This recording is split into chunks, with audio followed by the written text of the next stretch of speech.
പിന്നെ ഇതിപ്പോൾ നമുക്ക് വളരെ സമയം കുറവാണ് ഇപ്രാവശ്യം കിട്ടിയിരിക്കുന്നത്. എന്നാലും ഞങ്ങൾ മാക്സിമം ഇതിന് വേണ്ടിയിട്ട് വർക്ക് ചെയ്യുന്നുണ്ട്, രാത്രിയും പകലും.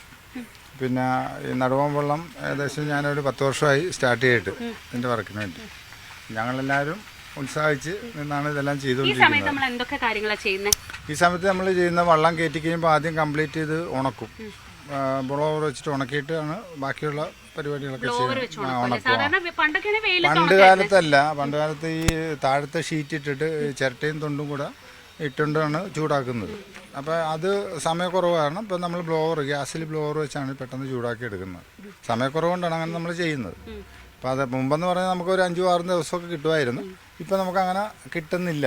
അതാണ് കാരണം ട്രയലിനാണ് പ്രാധാന്യം കൊടുത്തിരിക്കുന്നത്. പിന്നെ നമ്മൾ അതുപോലെ മാക്സിമം അതിന് വേണ്ട മെറ്റീരിയൽ യൂസ് ചെയ്തിട്ടാണ് ഇപ്പം ഫാസ്റ്റായിട്ട് ചെയ്യുന്നത്. ഇതെല്ലാം ഇതിൻ്റെ തറകളാണ്. അത് ഹോളാണ് വലിയ ഉള്ളിലേക്ക് കുഴിഞ്ഞു. അത് നമ്മൾ ഇങ്ങനെ ബോഡി ഫില്ലർ വെച്ചിട്ട് ഫില്ല് ചെയ്തെടുക്കുക. അത് ഇങ്ങനെയല്ല ശാസ്ത്രീയമായിട്ട് ചെയ്യേണ്ടത്. ഇതിനെ മറ്റേ മെഴുകാണ് വെക്കുന്നത്. അപ്പം അതിപ്പം നടക്കത്തില്ല. അതുകൊണ്ടാണ് നമ്മൾ ഇതിലേക്ക് പോകുന്നത്.